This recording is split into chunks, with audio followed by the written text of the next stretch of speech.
Hey guys, welcome back to my channel knowledge junction. तो आज का टॉपिक हमारा है parts of sentence. First of all, parts of sentence में हम लोग सेंटेंस के बारे में जान लेते हैं। Sentence it is a group of words which has a meaning in it self, जिसका मानना है कि वाक्य एक शब्दों का समूह होता है जिसका अर्थ हो, उसे हम लोग सेंटेंस कहते हैं। सेंटेंस में for example, Apple is a sweet fruit, सेब एक मीठा फल है। यहाँ पे कॉमन पूरा सेंस है जिसके यहाँ पे मेन हम लोग एप्पल के बारे में बात कर रहे हैं जो कि एक मीठा फल है। तो ये एक सेंस है, इसके अंदर तो एक पूरा सा अर्थ छुपा हुआ है। तो ये हमारा सेंटेंस यानी वाक्य बन गया है। तो अभी नेक्स्ट हम लोग सेंटेंस कितने पार्ट्स में डिवाइड होते हैं। सेंटेंस 2 पार्ट्स में डिवाइड होते हैं।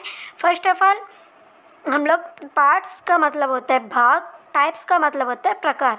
पार्ट्स जिसका मतलब होता है भाग, यानी किसके कितने भागों में बटा हुआ है। टाइप्स जितने प्रकार होते हैं। तो सेंटेंस यहाँ पे 2 भागों में बटता है, सब्जेक्ट और प्रेडिकेट।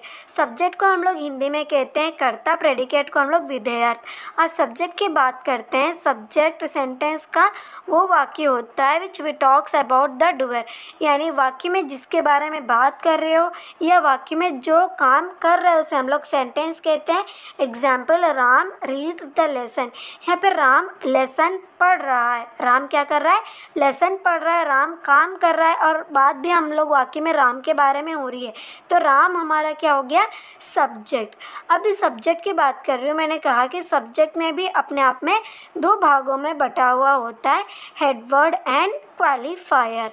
अब सब्जेक्ट तो में हम लोगों को पता है, सब्जेक्ट का मतलब होता है कर्ता, जिसके बारे में हम लोग वाक्य में बात करते हैं। यह वाक्य में जो काम करता है वो हमारा सब्जेक्ट कहलाता है। अब ये हेडवर्ड क्वालिफायर क्या होते हैं इसे हम लोग जान लेते हैं। For example, my father is a lawyer.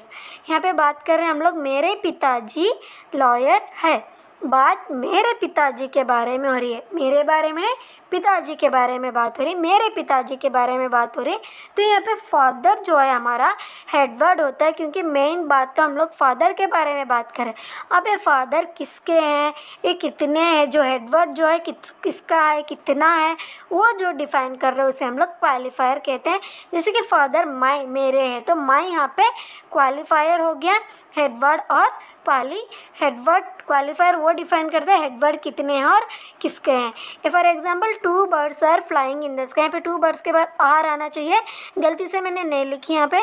2 birds, यहाँ पे बात बर्ड्स के बारे में, तो हेडवर्ड हो गया बर्ड्स, एंड बर्ड्स कितने हैं? 2। तो हमारा क्या आ गया? ये क्वालिफायर। तो ये हमारा टोटल सब्जेक्ट के बारे में हो गया। अभी नेक्स्ट पे चलते हैं। दूसरा भाग है हमारे सेंटेंस का प्रेडिकेट। प्रेडिकेट को हम लोग हिंदी में विधेयार्थ कहते हैं।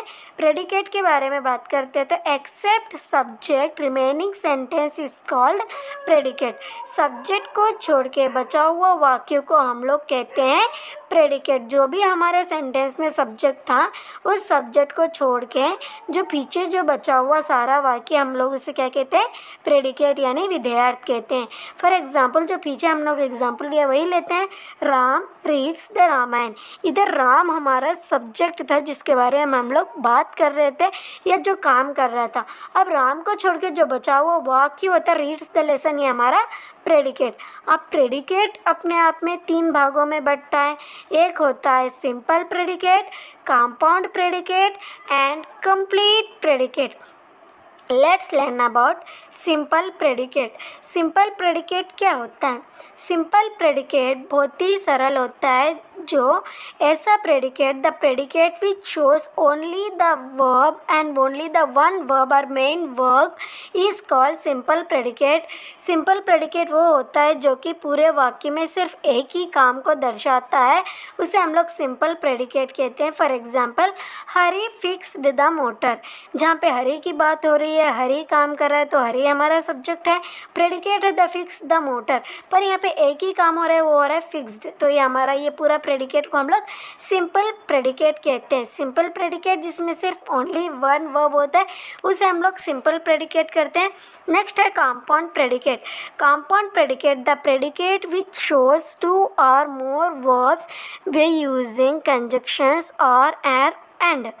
ऐसा प्रेडिकेट जो दो या दो से अधिक कामों को दर्शाता है कंजक्शन को यूज़ होते हैं एंड या और, उसे हम लोग कंपाउंड प्रेडिकेट कहते हैं। पर यह पूरी तरह से डिफाइन नहीं करता है, मतलब इसमें पूरी तरह से क्या काम चल रहा है, पर क्या काम चल रहा है क्लियरली डिफाइन नहीं होता, इसे हम लोग कंपाउंड प्रेडिकेट कहते हैं। फॉर एग्जाम्पल यहाँ पे सीता बाइस एंड कुक्स, हियर हम लोगों ने एंड को यूज़ किया कंजक्शन। अब यहाँ पे सीता दो काम कर रही है, सीता मेन हमारी सब्जेक्ट हो गई जो कि काम कर रही है और बात सीता के बारे में रही जो कि सब्जेक्ट होते। अब क्या खरीदी है, क्या बना रही है, ये अपने को नहीं पता है, तो ये हमारा बाइस एंड कुक्ड क्या हो गया, कंपाउंड प्रेडिकेट हो गया, डिटेल वर्क नहीं दिखाता है। कंप्लीट प्रेडिकेट पे चलते हैं। The predicate which shows the complete one verbs which shows the one verb और two verbs completely is called complete predicate. दो या दो से अधिक कामों को दर्शाता है पर उसे क्लियरली डिफाइन करके दर्शाता है, यानी क्लियरली बताता है कि भाई क्या काम चल रही है इसमें, तो वह हमारा कंप्लीट प्रेडिकेट होता है। जो कि हमें ऊपर एग्जांपल लेते हैं उसी को हम लोग वापस लेते हैं। Sita buys vegetables and cooked them, यहाँ पे क्लियरली डिफाइन है उसने क्या खरीदा और क्या बनाया। तो यहाँ पे सीता हमारी subject, buys vegetable and cooked them यहाँ पे क्लियरली स्टेट हो चुका है, तो ये हमारा बन गया कंप्लीट प्रेडिकेट।